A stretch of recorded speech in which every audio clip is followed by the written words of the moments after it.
la perception de l'arbre a évolué.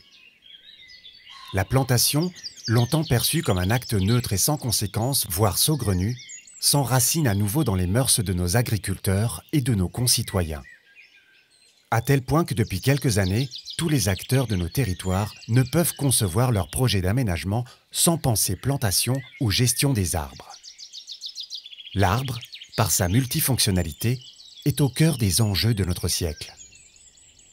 Biodiversité, biomasse, agriculture, climat, pour n'en citer que quelques-uns, font de nos compagnons immobiles de véritables partenaires pour bâtir dès maintenant des projets ambitieux pour le Tarn et ses territoires. La région Occitanie fait figure d'exemple, avec dans chaque département un opérateur technique dont le cœur de métier est l'arbre et la haie. La diversité de nos territoires et de nos situations a un impact direct sur la pluralité de ces opérateurs et chacun, à son échelle, apporte sa pierre à l'édifice pour une meilleure prise en compte de l'arbre hors forêt. C'est dans cette dynamique que s'inscrivent les actions d'arbres et paysages tarnais, depuis 30 ans.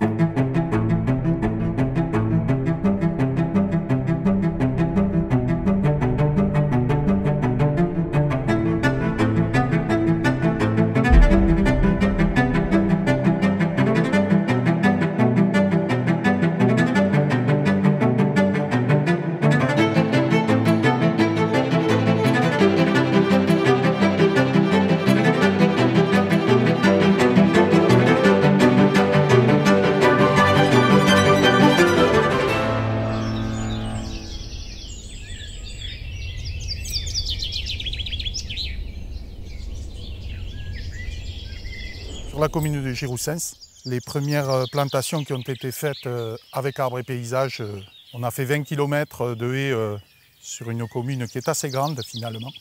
Donc entre 20 et 25 km de haies sur une saison de plantation, c'est ce qu'on a fait par la suite chaque saison de plantation pendant 20 à 25 ans. Et sur le projet qu'on voit ici, ce qui est intéressant, c'est que il y a 30 ans, l'agriculteur il était un peu précurseur puisqu'il a décidé de mettre des haies au milieu de sa parcelle en courbe de niveau parce qu'il avait des problèmes et il voulait stabiliser ses talus parce qu'on est sur des terrains de coteaux avec un risque érosif important. C'est vrai qu'on constate que dans nos régions, on a une forte érosion des sols et le sol, c'est pas qu'un support, c'est vraiment le capital sol de l'agriculteur. C'est là où il cultive et son sol, c'est lui qui va produire. C'est ça qui va être rentable, c'est ce qui va permettre de nourrir l'agriculteur. Quand on connaît le temps pour la construction d'un sol riche en matière organique, c'est des centaines d'années. Donc voilà, le fait de le conserver, le fait d'avoir un système racinaire, fait qu'automatiquement on va préserver ces sols. Donc il y a 30 ans, en fait, les plantations de haies, c'était pas du tout à la mode, c'était vraiment le début de ces opérations. Les premiers promoteurs de ces plantations, c'était des petits groupes d'agriculteurs qui étaient plutôt dans les réseaux bio. Ensuite, très rapidement, la région, par l'intermédiaire de son association qui s'appelait à l'époque l'Agence régionale pour l'environnement, s'est impliquée pour développer des programmes de plantation dans tous les départements de la région. La région Occitanie, c'est vrai qu'elle accompagne Arbres et Paysages dans le département du Tarn depuis plus de 30 ans. À la fois pour répondre à l'urgence, il fallait planter plus d'arbres et l'extraire de la problématique aussi de la forêt, eh bien déjà la région avait cette volonté qu'elle avait affirmée en s'appuyant sur des opérateurs comme Arbres et Paysages qui a à la fois l'expertise parce que c'est la chose essentielle, mais aussi cette volonté de jouer collectif parce que Arbres et Paysages dans le Tarn, c'est d'abord tout un réseau au sein même du département, donc comme je le disais, les collectivités, mais aussi la Fédération des chasseurs, tout un tas d'associations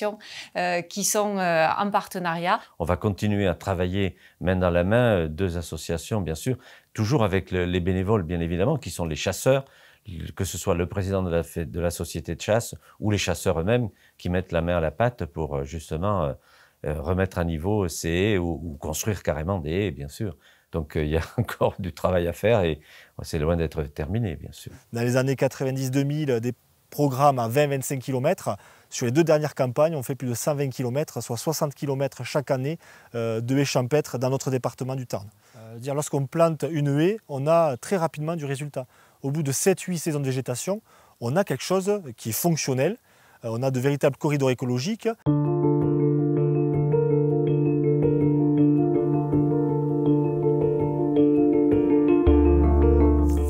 L'exploitation à ce moment-là était très morcelée, de façon à les adapter au travail des machines agricoles actuelles. Et donc il avait supprimé certaines haies, mais en même temps il avait commencé à replanter et depuis on a toujours planté plus que ce qui a été arraché. Puis il y a eu plusieurs phases de plantation, donc cette première phase. La deuxième, au moment où je suis passé en bio, j'ai limité toutes les parcelles avec mes voisins qui étaient en conventionnel, bordées par des haies. Une troisième phase, je dirais, quand j'ai commencé à remettre des haies à l'intérieur des îlots. Peu de temps après, toute la série de remembrements, et les gens étaient un peu surpris.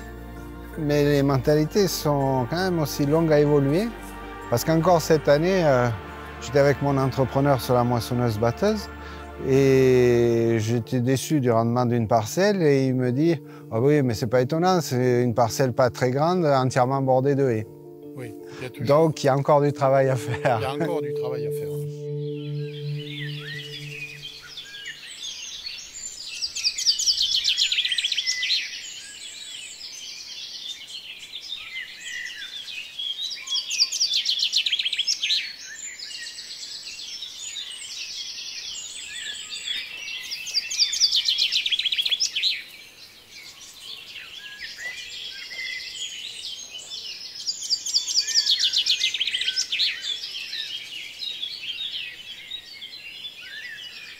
On voit que les tilleuls, là, ils attirent tout ce qui est insectes, papillons, etc., qui sont sur le tilleul. Et bien, c'est vraiment, ça illustre parfaitement ce soutien aux pollinisateurs, aux insectes auxiliaires qu'on peut avoir en orientant le choix des espèces. Au lieu d'avoir une homogénéisation du territoire, des espaces très hétérogènes avec des petits murets, des arbres isolés, des bosquets, des haies, des mares et des arbres, bien entendu. Et tout ça participe à l'enjeu de lutte contre cette disparition de la biodiversité. Et l'arbre, fondamentalement, il est au centre de tout ça.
Nous disposons d'une palette végétale d'environ une soixantaine d'espèces différentes et chacune a sa propre écologie.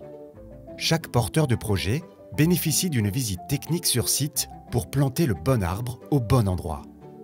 Les caractéristiques de la station sur laquelle l'arbre ou la haie doit être implanté sont indispensables car on ne plante pas les mêmes arbres à Laconne ou Cordes-sur-Ciel.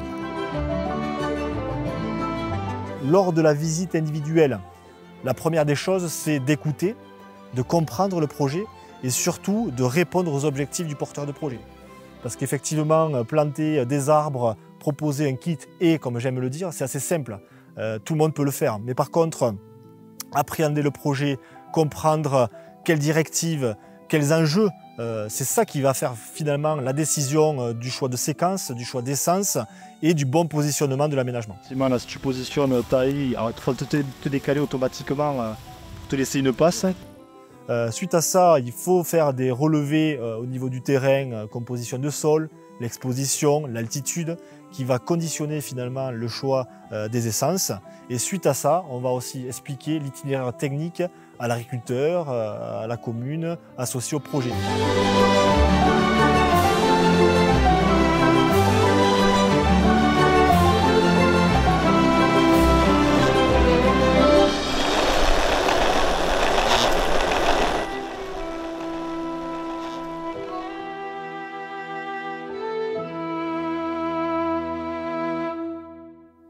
Ce qui nous a incité à remettre des arbres sur la ferme, c'est qu'il y avait eu le remembrement dans les années 62-63 et qui a vraiment arraché toutes les haies. C'était pour produire davantage. Enfin, la génération de mes parents était pour le remembrement et l'arbre était un ennemi pour eux. Donc tout ce qu'ils pouvaient arracher, ils l'arrachaient pour agrandir les parcelles. Pour produire, il fallait produire. L'agriculture, c'était l'agriculture pour produire. Il disait on a été un peu trop loin, on a un peu trop arraché, et puis avec le remembrement, on n'a pas replanté. On aurait dû replanter, chose qu'ils n'ont pas faite et qui n'était pas obligatoire à l'époque dans le cahier des charges du remembrement. La génération qui nous suit a la même attitude, replanter des arbres ou garder ce qui existe et pour avoir cette biodiversité et pour pouvoir faire une agriculture beaucoup moins chimique, sans mettre de produits chimiques.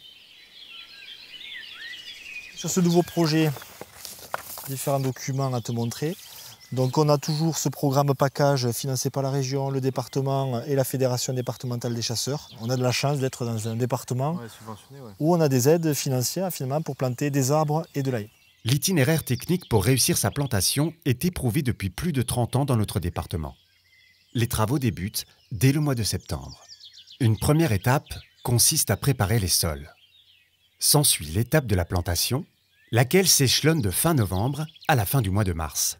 Le département est un partenaire historique d'Arbres et Paysages. Au cours du temps, c'est de l'expertise, c'est une excellente connaissance, bien évidemment, de l'arbre, de son environnement. Donc pour nous, c'est un appui technique, un appui aussi tout au long de ces nombreuses années pour nous permettre d'aller plus loin et pour mettre aussi davantage d'arbres au cœur de notre département. Parce que c'est ça l'idée aussi, c'est de proposer des aménagements rapides.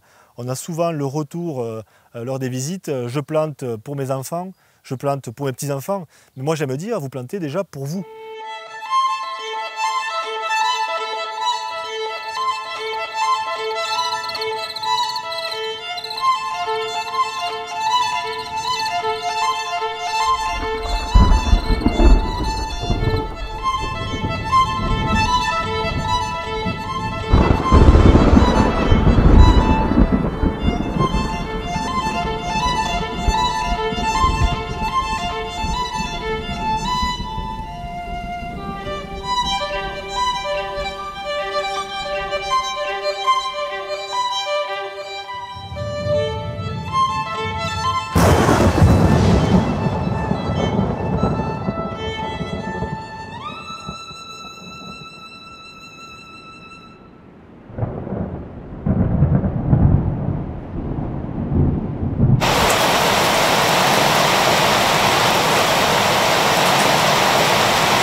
Chaque année, une trentaine de chantiers participatifs de plantation sont pilotés par l'association.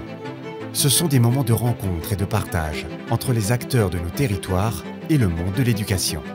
Des moments d'échange privilégiés où le monde agricole peut faire découvrir aux citoyens et aux élèves leur ferme et leur métier. Parfois même, lors de ces journées, on voit émerger de nouveaux projets en lien avec le changement climatique ou la préservation de la biodiversité.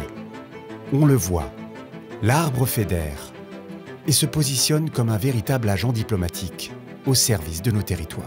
Je dirais que le partenariat avec l'association, si je devais mettre quelque chose qui est prioritaire, c'est que ça donne du sens en fait aux élèves qui viennent suivre la formation. Parce que nous, on va leur en parler en cours, on va leur montrer des photos, des vidéos, on va partager avec eux. L'association même se déplace en classe pour faire des interventions. Et ça, c'est une richesse, je pense, aussi pour l'enseignement agricole et pour les enseignants.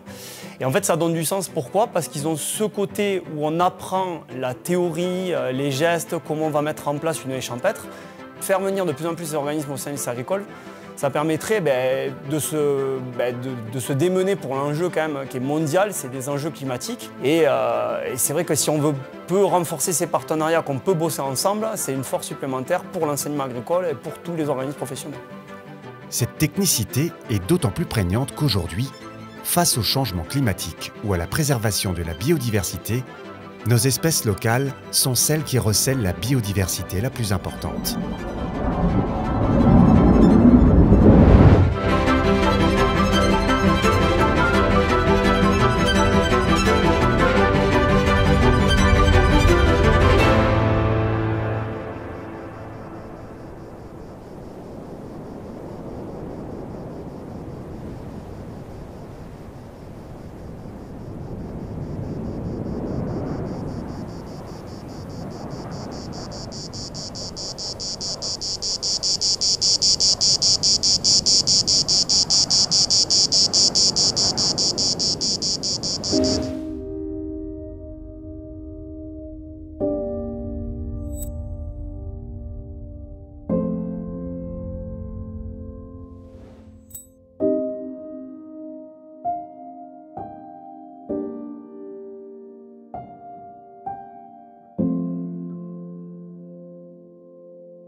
L'objectif de cette matinée, c'est de récolter de la viorne lantane et du cornouiller sanguin avec des adhérents qui sont soit planteurs, soit adhérents de l'association, soit futurs pépiniéristes locaux qui nous accompagnent bénévolement dans la collecte de graines. Là,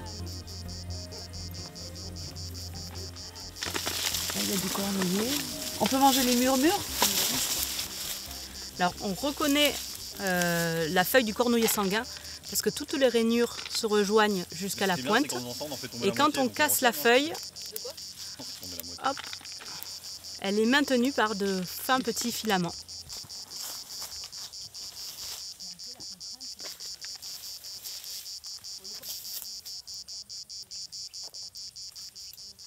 Puisque l'objectif de l'association, c'est de collecter des fruits sur des essences indigènes, rustiques, locales, de les dépulper, les trier, les peser, les envoyer en pépinière naisseuse et ensuite les réimplanter dans nos plantations.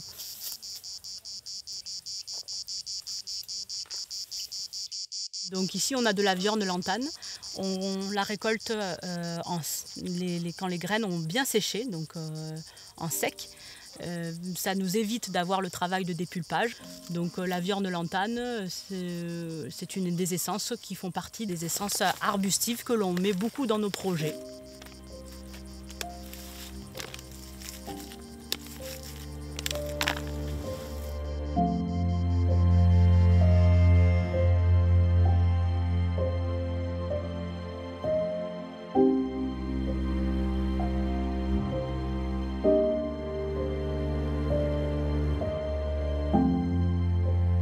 Et donc ces jeunes plants après sont introduits dans nos protocoles de plantation et on mutualise les récoltes pour maintenir une diversité génétique sur les espèces qu'on récolte.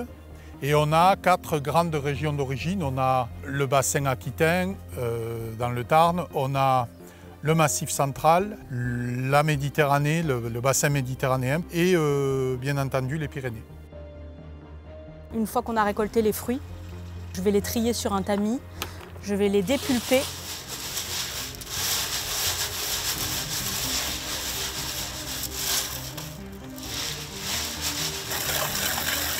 Puisque le but c'est de les envoyer quand même en pépinière naisseuse et qu'on ait des sachets de graines voilà, avec peu de résidus, de matière organique qui peut éventuellement moisir ou pourrir une fois qu'on les met, qu'on les stocke au froid.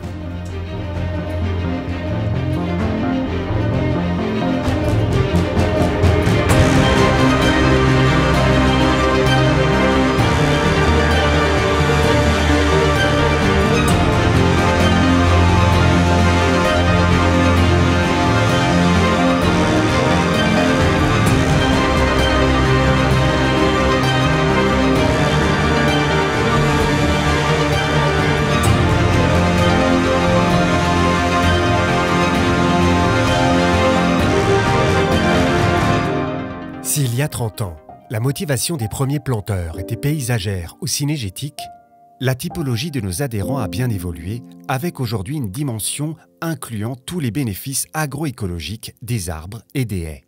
Cette approche inclusive vise à faire de l'arbre et la haie un véritable partenaire de la production agricole. La lutte contre l'érosion ou l'amélioration de la qualité de l'eau en est la parfaite illustration. En agriculture, le sol a longtemps été perçu comme un simple support de production. Aujourd'hui, en plantant des haies, on améliore la capacité d'infiltration de l'eau dans le sol.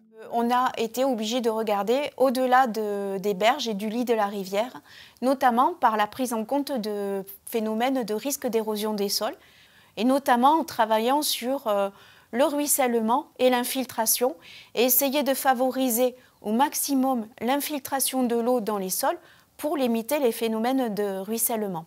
Et donc ça a permis, en s'appuyant sur certains agriculteurs un peu innovants, un peu pilotes, de commencer à faire des programmes de sensibilisation. Les copains, ils ne sont pas vraiment dans cette démarche, quoi. Ils ont vu des haies s'arracher à l'époque du remembrement et aujourd'hui ils ne comprennent pas trop l'intérêt d'en planter d'autres.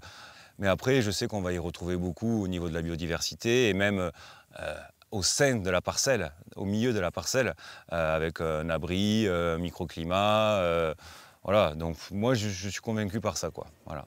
L'arbre puise en profondeur les éléments minéraux dans le sol, puis les restitue en surface, sous forme de litière. On parle de pompe à nutriments. Par ce phénomène, la haie augmente le taux de matière organique dans le sol et donc le rendement des cultures.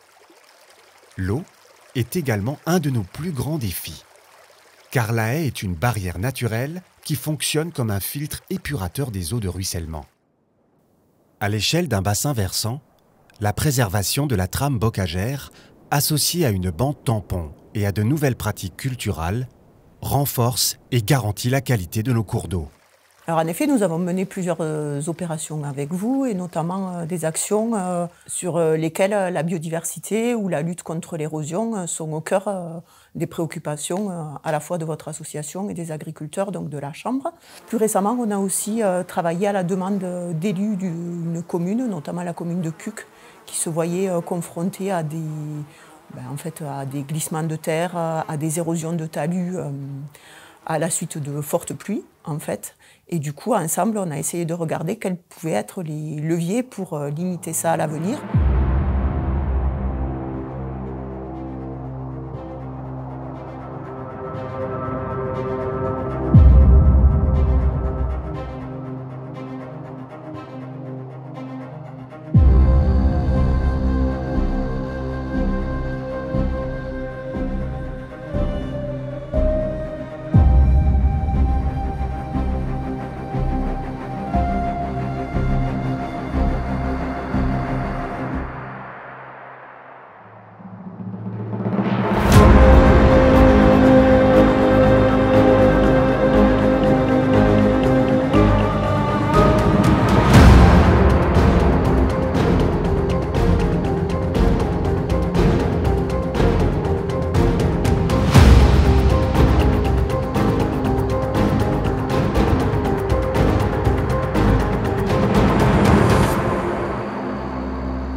département du Tarn est riche de la diversité de ses paysages. Et pour chacun, l'arbre occupe une place de choix au même titre que les plus beaux de nos monuments. Chaque boisement confère à notre département son identité. Les vieux arbres morts sont essentiels pour la biodiversité de nos territoires, car un seul arbre peut héberger plus d'une centaine d'espèces différentes.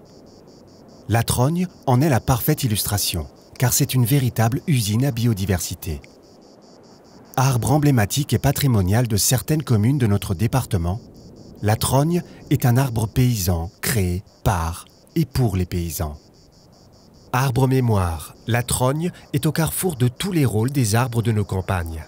Biodiversité, carbone, production fourragère, climat, qualité des sols, paysage.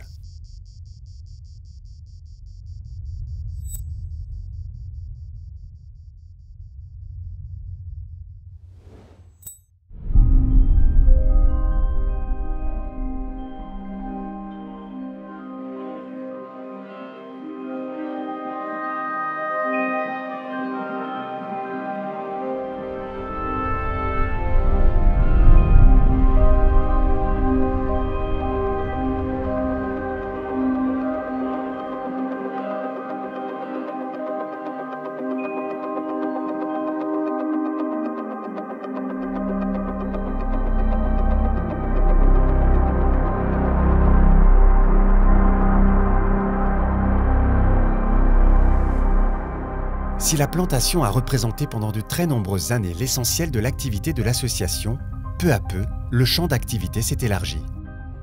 La gestion et la valorisation des haies naturelles est un enjeu considérable.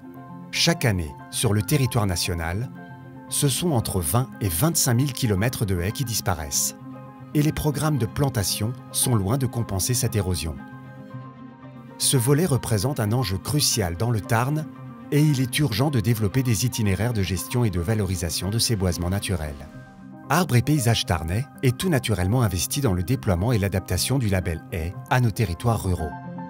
Le linéaire restant est souvent mal entretenu, non entretenu ou sous-entretenu, ce qui montre un problème global de gestion de ces éléments. Et donc, afin de préserver ce patrimoine arboré, une réflexion a été menée pour mettre en place, pour créer un référentiel de gestion durable. Et c'est ainsi qu'est né le label haie. Le constat national est valable dans notre département et dans le Tarn, la gestion des haies représente un enjeu considérable, notamment dans le secteur des monts de Lacaune. Et le label se veut être un outil de gestion durable de ces boisements linéaires.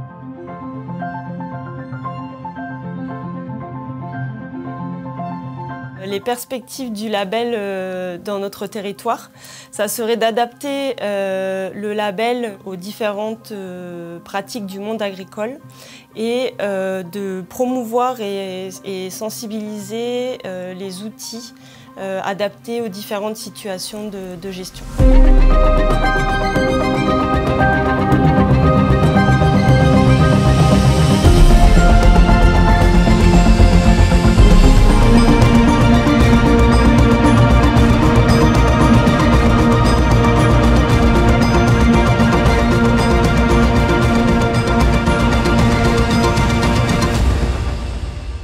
Parfois, l'arbre voyage et migre des bords de champs à l'intérieur de la parcelle. On parle d'alignement intraparcellaire ou d'agroforesterie.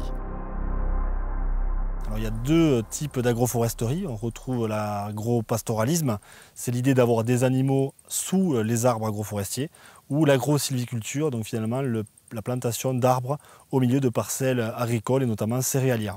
Apporter finalement de la biodiversité au milieu de la parcelle agricole, apporter de la matière organique, avoir une véritable pompe à eau, donc des interactions entre la nappe phréatique et les zones de surface au niveau de la parcelle agricole.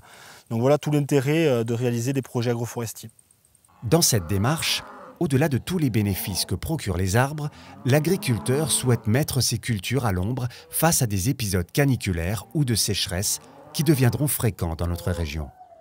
Nous recherchons l'autonomie fourragère pour le troupeau et nous avons mis pas mal d'actions en place agroécologiques. Nous avons eu un gros programme de plantation de haies à peu près entre 400 et 500 mètres de linéaire de haies plantées chaque année, un gros projet d'agroforesterie et tout ceci, toutes ces actions menées avec des élèves, des apprenants de notre PL et des enseignants qui suivent donc tous ces projets. Et pour moi, la haie, elle a un rôle important au niveau de l'agriculture, si ce n'est que pour les animaux, un rôle d'ombrage, de couper le vent, mais aussi au niveau agronomique, de limiter l'érosion au niveau des sols.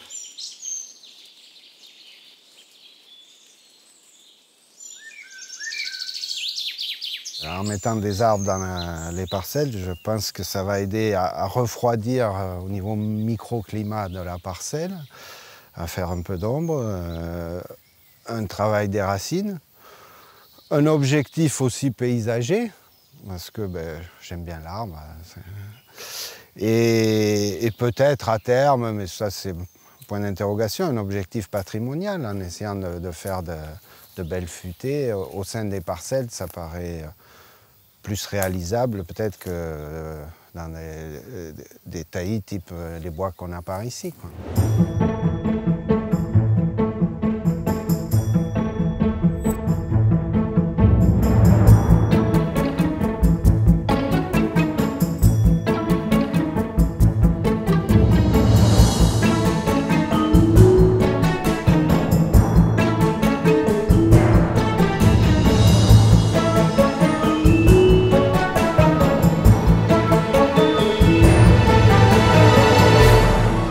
L'arbre est un climatiseur de nos espaces ruraux et publics. En période de canicule, les maximums de température peuvent être réduits de 4 à 5 degrés Celsius sous l'effet de la strate arborée. Beaucoup de communes l'ont compris. Et le préverdissement de nos espaces publics est une vraie stratégie pour atténuer les méfaits des épisodes climatiques extrêmes. Quand on regarde l'histoire, donc fin 19e, début du 20e, sur la commune, à part de la haie agricole donc basique, qui était une haie donc, de fourniture d'énergie, donc de bois donc, pour les familles. Après, c'était assez pelé quoi, la commune en termes de plantation. Et depuis, donc, on essaye, donc, après avoir passé une trentaine d'années où il n'y avait rien, on a essayé donc, en réurbanisant, en pensant à un projet d'urbanisation de la commune, à planter aussi. Il n'y avait pas de cœur de village. Il y a beaucoup de villages qui n'ont pas de cœur. L'urbanisme, donc, c'est des hameaux qui sont présents dans plusieurs endroits du village. Nous avons réfléchi à une urbanisation donc, qui crée donc un cœur de village. Et là, ce que vous voyez ici, ça a été planté en 2005, donc ça fait un peu plus de 15 ans, quoi. On voit bien que c'est bien parti, quoi.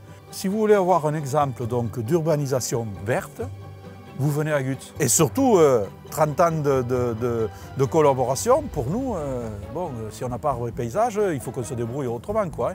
Donc, un travail très intéressant. Et puis avec vous, Monsieur Campo, ça passe tout seul. Alors, cette haie à 8 ans demande pas beaucoup d'entretien, juste tondre autour. Remplacer les plants qui sont morts comme là. Celui-là, je l'ai replanté cet hiver. Remis un peu de broyat et il est bien parti là.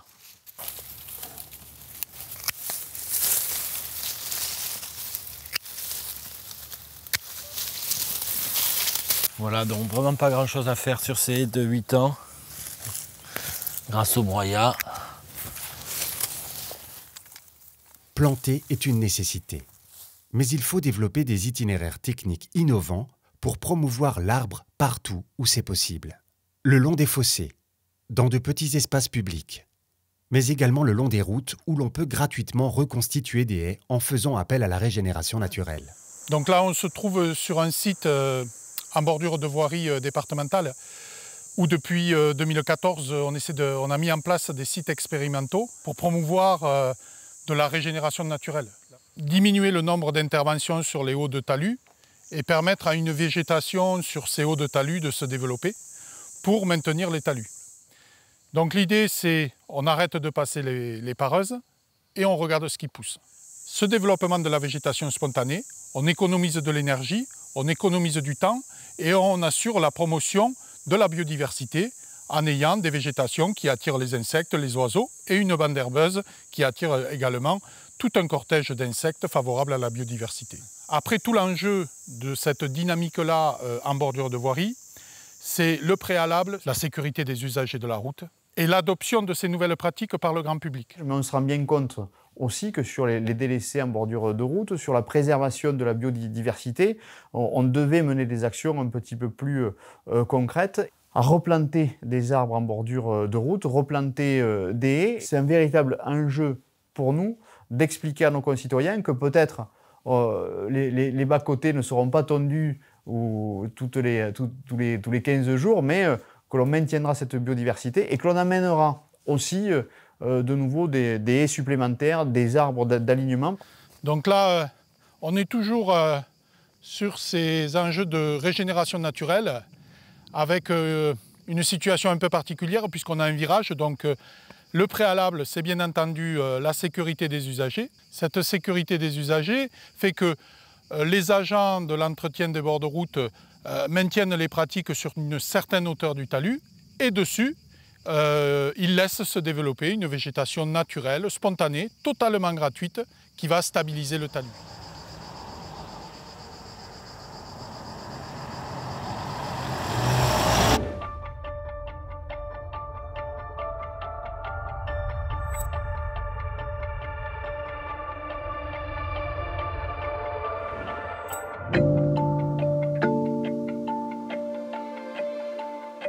Le réseau d'opérateurs spécialistes de l'arbre hors forêt en Occitanie est unique en France, avec un opérateur spécialiste de l'arbre hors forêt dans chacun des 13 départements d'Occitanie. La coopération entre eux est fondamentale, car elle permet d'échanger sur les pratiques et de développer de nouveaux programmes.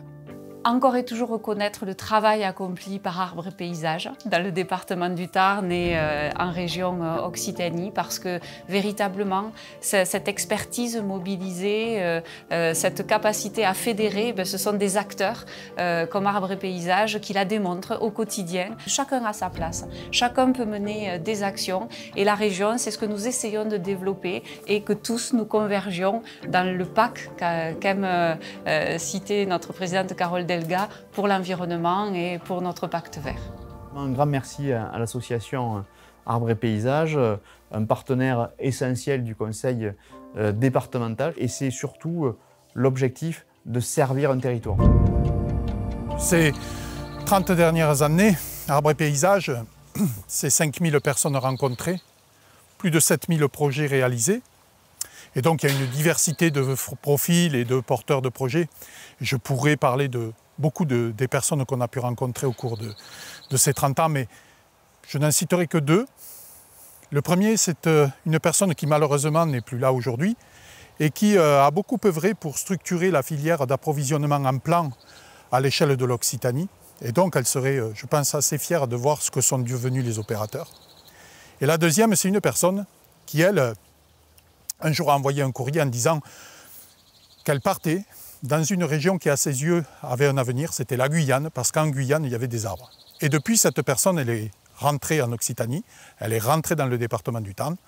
Donc c'est avec un optimisme que peut s'envisager peut-être l'avenir dans nos territoires, avec des personnes qui sont de véritables militants de l'arbre, qui reviennent s'installer dans notre région pour promouvoir l'arbre à toutes les échelles du territoire.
La gestion de l'arbre, qu'il soit forestier ou champêtre, nous confronte à une double temporalité.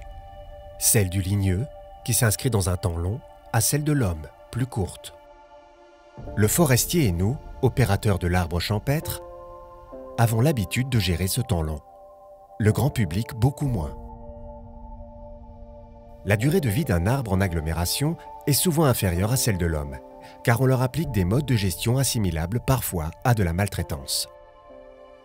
Face aux attentes légitimes des citoyens pour mieux vivre face à des épisodes climatiques extrêmes, on doit donc s'efforcer de concilier ces deux temps. Cessons de vouloir imposer à l'arbre un temps qui ne lui correspond pas. Au contraire, sachons écouter ses doléances et complaintes, elles nous aideront à mieux appréhender les défis de notre temps. Face aux urgences climatiques et environnementales, c'est un impératif de survie pour notre espèce. Sachons également écouter les gestionnaires de patrimoine arboré, qui agissent au quotidien, tels des sentinelles, pour mieux relever les défis qui s'offrent à nous. Merci enfin de faire confiance au végétal.